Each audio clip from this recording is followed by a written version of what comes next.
The following program does not offer personal medical advice. Please consult your doctor before using any treatment or product we cover.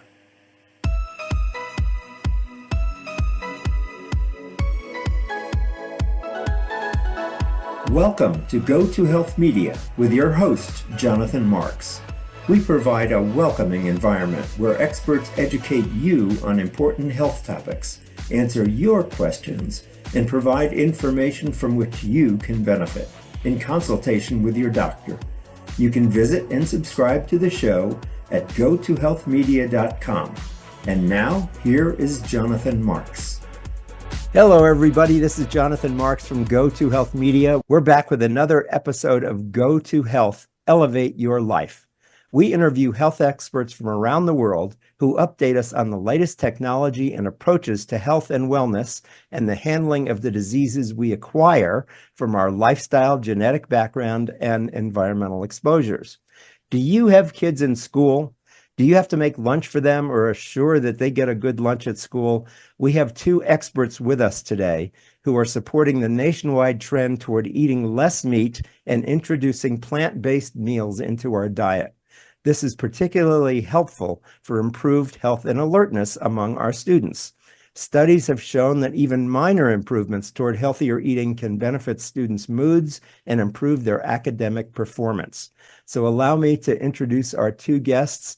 Audrey Lawson-Sanchez founded Balanced, a trailblazing organization committed to simplifying and enhancing the practicality of healthy eating for children and families.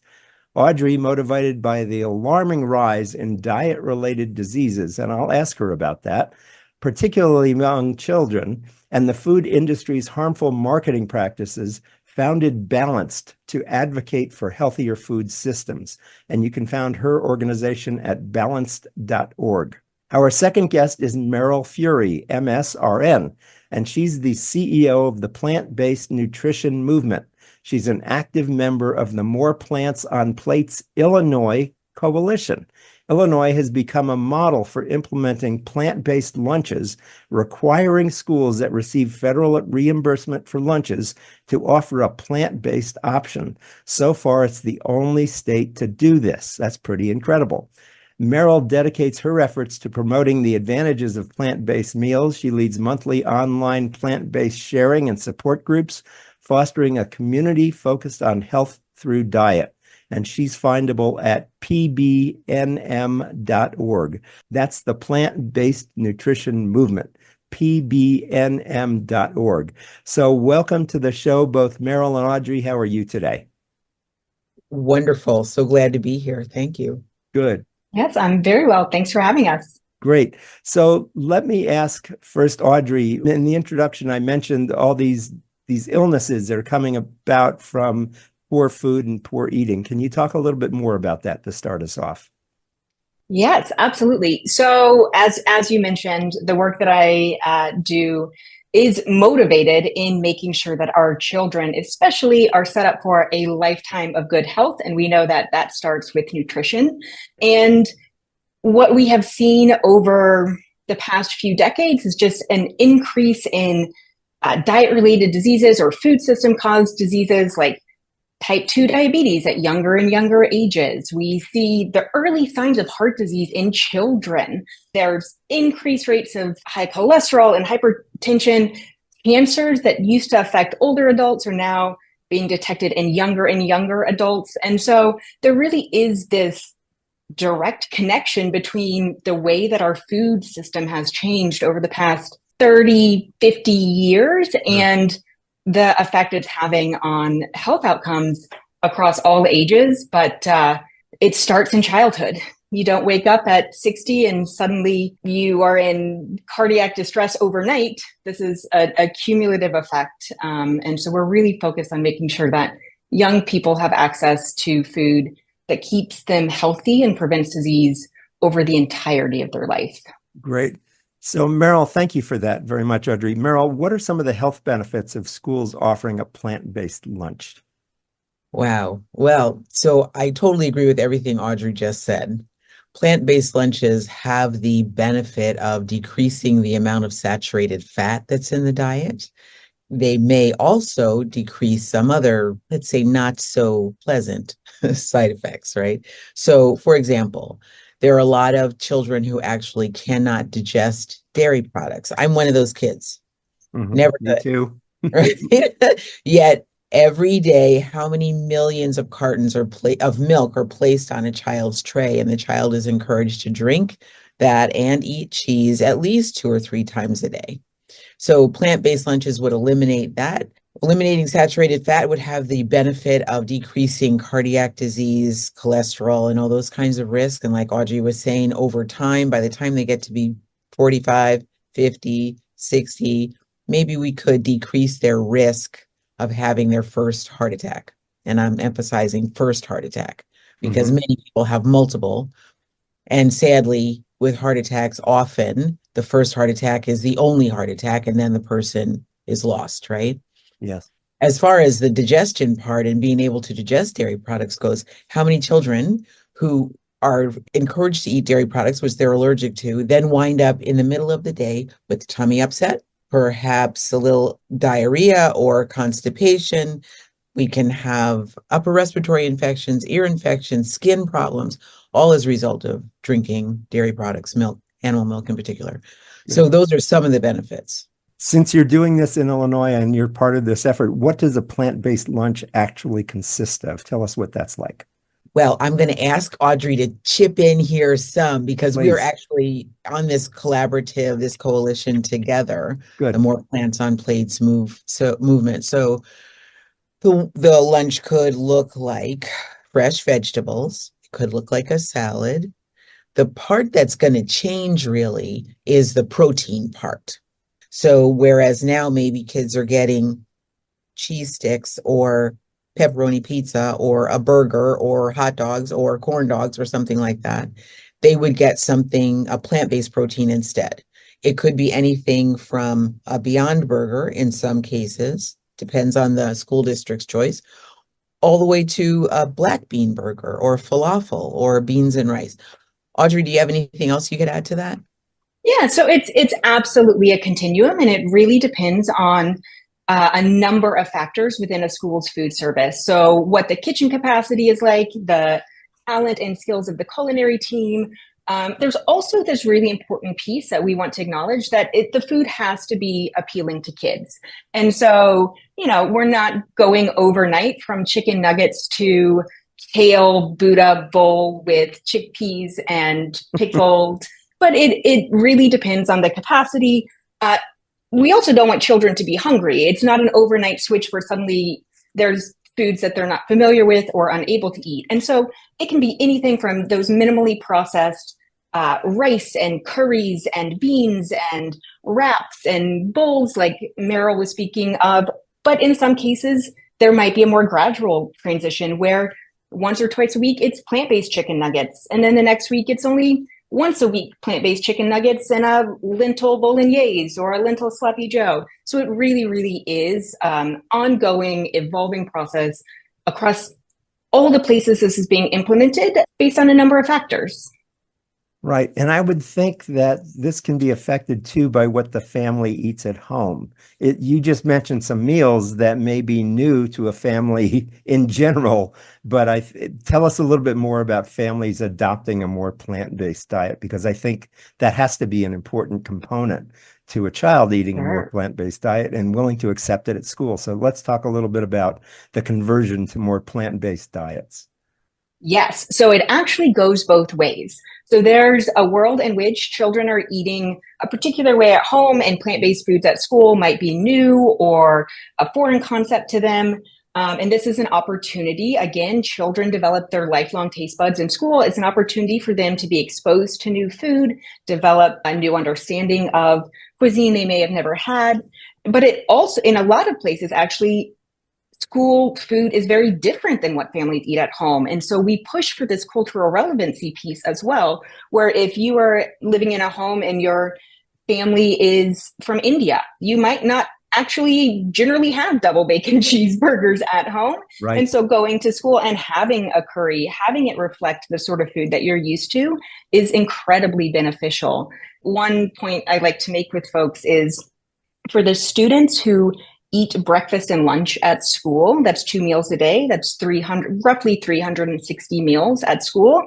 That's the same number of dinners that they're going to have at home each year, with 365 dinners potentially at home. And so there's this equal opportunity to both expose children to new foods, but also be responsive to the demographic of a school and have meals that reflect cultural or ethnic diversity in places where it doesn't exist yet. I was just going to add to that. Please do. Yeah. So one of the other things that can happen is that we can actually educate the children in the classroom, and we can use food as a vehicle to teach them about all manner of things, right? It could be about sociology, it could be about geography, it could be about math, measuring fractions, right? Could be about writing stories or getting to know other people. So that's also a big part of it. And when children start to learn, really learn, and connect the dots about what food is and does and why we eat and the impact that food can have on their own health, their family's health, the health of the planet, that is a game changer. That's different. Those children come out of those kinds of settings in schools where they have that kind of exposure. Those are transformed children. They're looking at keeping themselves healthy. They're looking at telling their parents, hey, Mom, could we have a salad today? Could we try cherries? I want to try a new red food today. I want to try a green food today. It changes the dynamic of what happens in the house. Very often the children actually lead what happens in the grocery store, except that we don't think they do. But really, marketers know, which is why marketers market the children in particular. So teaching children in school can have a big impact on what the family eats at home. Hey, Audrey, let's do this like tag team. Yes, you take less meat, I'll take more plants. How about that? Sounds good. I love the team. Let's start with where we already started. Less meat means that you would have less cholesterol and saturated fat coming into the diet. Animal products are the only place that we actually get cholesterol, and it's pretty well accepted fact medically that cholesterol leads to issues with high blood pressure and heart disease at the very least. So there's one. Okay, Audrey, you go. Yes. So, right, when you eat less meat, you have to replace it with something, right? And so replacing it with more plants has this, this is actually the topic closest to my heart. You get more fiber. And so when you are shifting to a more plant-based diet, it's not just about what you're removing, the disease-linked or disease-causing foods. It's about what you're adding. And we know that 97% of people in America in particular are fiber deficient. The buzz all the time is healthy gut microbiome, et cetera, tons of supplements, ways to improve your gut microbiome. But the really critical, simple, very realistic way for most people to do that is to increase plant consumption. And then you are feeding the diversity of your gut microbiome. You don't need the additional supplements.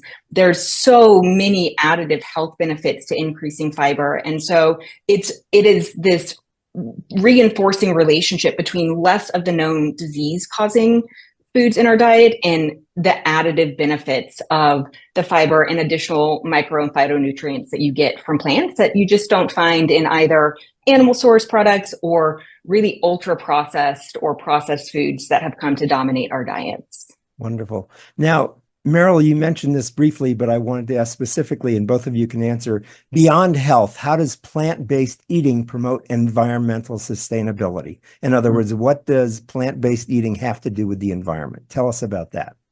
Well, like Audrey said, she has her favorite topics. This is one of mine. Oh, good. So a large amount, let me go back a minute.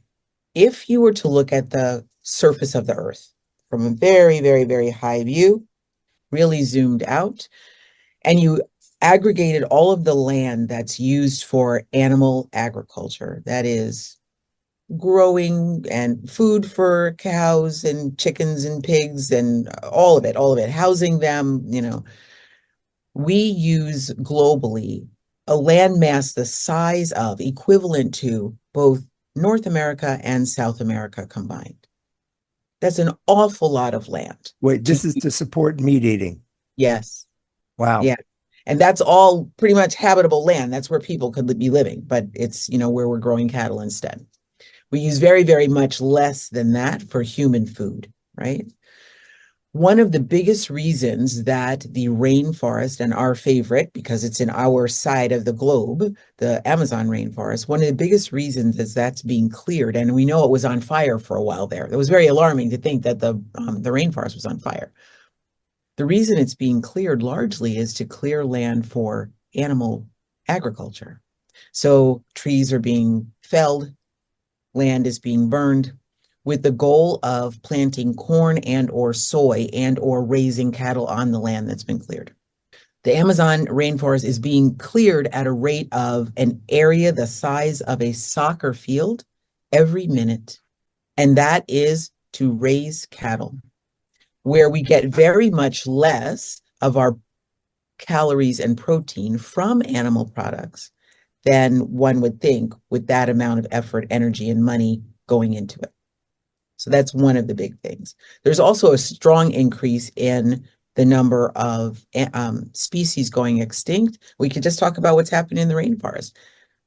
People live in the rainforest. There's whole populations that live in the rainforest. And when you speak with them about what's changing, they will note certain birds are no longer singing, and certain species of monkeys are no longer in the upper canopy, So our passion, our desire, our attachment to eating animal products at the pace that we do is having deleterious effects on the globe as a whole.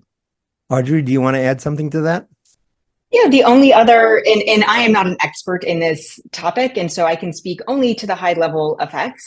But the other places that there's substantial evidence that animal agriculture or factory farming has negative impact on the environment are places like greenhouse gas emissions, as well as the effect of waste runoff into our waters, into our land. All of that is being reabsorbed into the ground and impacting environmental health, which you have to, there's no human health on a burned up planet. Right. Mm-hmm. And so it's very, there's a symbiotic relationship between the health of our planet and the health of humans, and both matter very much. I appreciate this wider discussion on families and the earth. And I want to bring it back down to the children, which is where we started. So if somebody wants to consider getting a more plant-based diet for their children at school, how do they request this from a school? How does that happen? If they're tired of making lunches or they're not sure what to make, they don't have the time, whatever, how do you request a more plant-based diet from your school? Let's hear about that. So we are proud and lucky enough to have one state at least that has made this a real option for their children, right? That's Illinois. Just in the last, it's coming up on its second year now that the law was enacted. All the parents have to do is request. Literally, that's what the law says. Go to your school district, make a written request for plant-based lunches, and sometime we estimate within 2 to 4 weeks, the lunch would actually begin, right? Wow. Parents can say they want them 1 day, 2 days, all days a week, and that's what the child would receive. That is what the More Plants on Plates Illinois initiative is about. And you can find information on that if you're an Illinois parent or you have some little person that you love in Illinois and you'd like to encourage them to take advantage of the law that way. You can go to moreplantsontplatesillinois.com, and there's a form on there and it says, join now or sign up now or fill out this form. It says things like that. Click on the button. The form pops up, the parent or a high school child fills out the form, and it gets submitted directly to the school district. And that's where and I assume this is a free service. No additional charge. Great. So if the child is on a reduced lunch menu, it's still the same cost. If they're not, it's still the same cost. Got it. And if we're living outside of Illinois, what do we do? It's a little more complicated if you're outside of Illinois, but the good news is it's not impossible. There are lots of organizations. Balanced, the organization that I lead, is one of them, working both to support families and students who want to make this change possible through advocacy work, and also providing the resources and tools that food service teams need in order to meet these requests. So there's, again, a full spectrum or continuum of ways to go about this. One is to just first approach the food service director in a school district, make concerns or requests known, ask questions, learn about the food service process in the district and see what's possible. Folks are also welcome to reach out to us. This is the work that we do day in and day out, providing tools and training to families and students who want to advocate for this request in their school districts, as well as then connecting with their food service directors to provide literally help at all stages of the process, finding recipes, connecting with vendors and procurement concerns. But if they want a policy like the work that was done in Illinois, that's another approach, which makes it much more wide scale at different or for entire states or locations. Again, we can support that work, but it really starts with then finding your representative, voicing your concern, being an active constituent, saying, this is something that I know is happening in other places. We'd like to make it happen here. And lots of organizations can help with that work. Again, we are open door, free to everyone, happy to help and support at all levels of change. Wonderful. And I would think if you're trying to make this change in your school district, it would probably be advisable to find some parents who are friends and Absolutely. kind of go in as a group, right? Because it's not Absolutely. just one crazy person asking for something, but it's actually a group, advocating. Yes. Yeah. Mobilizing and organizing others is step number one. Well, research is step number one. Mobilizing and advocating is step number two. But it's actually much easier to get change from a group. Mm-hmm.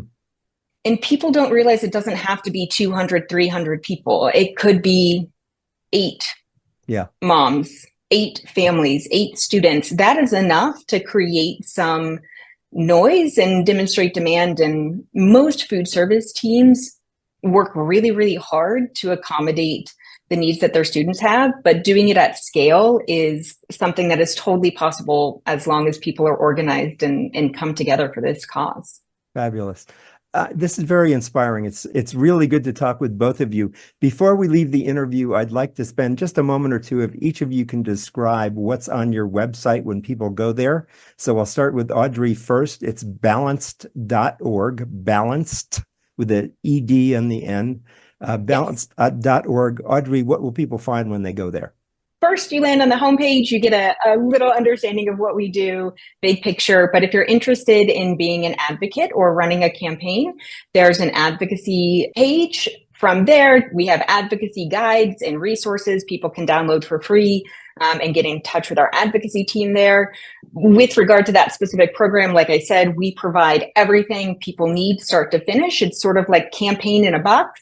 Turnkey. We help with the research. We can help with if a petition is required or educational materials, all of the strategic advice. We'll meet with decision makers alongside advocates and just make sure that they feel really supported. There's also a support page, and that is for food service professionals working in institutional food service. So if you run a cafeteria in a school or a hospital, an assisted living facility, we have guides and resources and materials, recipes, things like that they can download. And then on our resources page, there's just a ton of downloadable handouts, guides. We even have a plant-based vendor directory. So if you're a food service professional looking to find a new product, we built a site where they can, with one click, get in contact with the sales team for those products and streamline the procurement process, simplify the supply chain issues. We try and make it as easy for everyone doing this work because their jobs are just really, really hard, and we care about this, and simplifying it for them is our primary goal. Fabulous. Audrey, thanks so much for that. And Meryl, tell us a little bit about the plant-based nutrition movement, which, as I mentioned before, pbnm.org. gotohealthmedia.org. So tell us about that. And I will include a link to that on our website, to both these websites, because they're both so good. But tell us more about what you do, Meryl, on your website.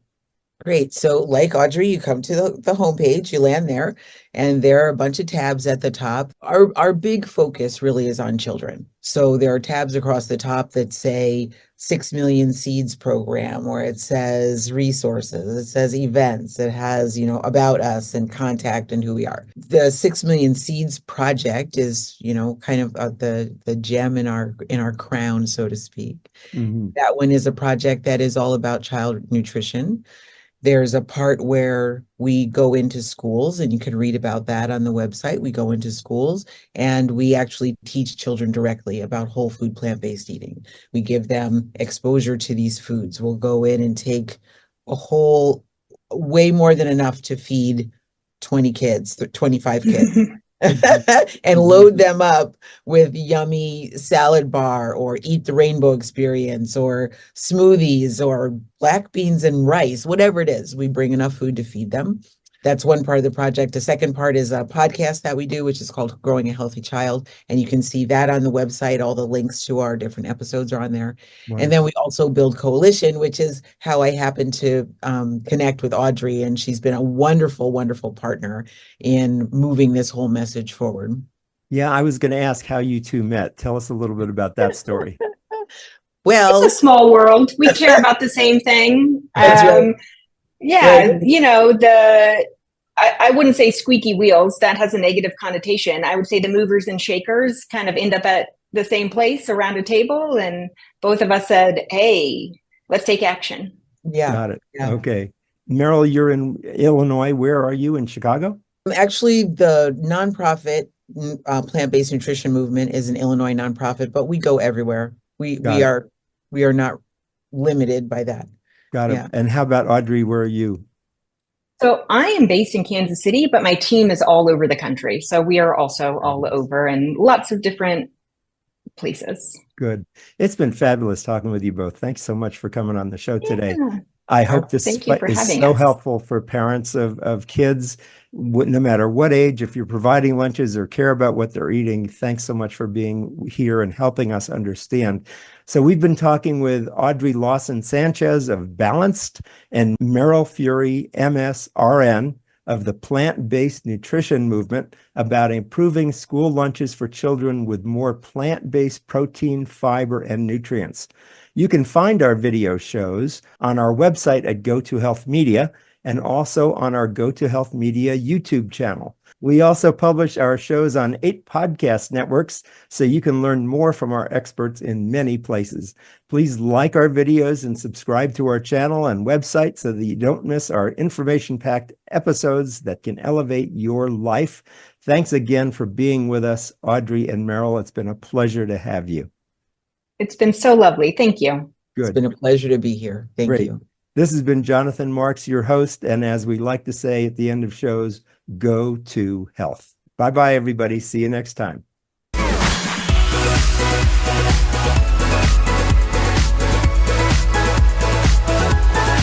Thank you for tuning in this week to Go to Health Media.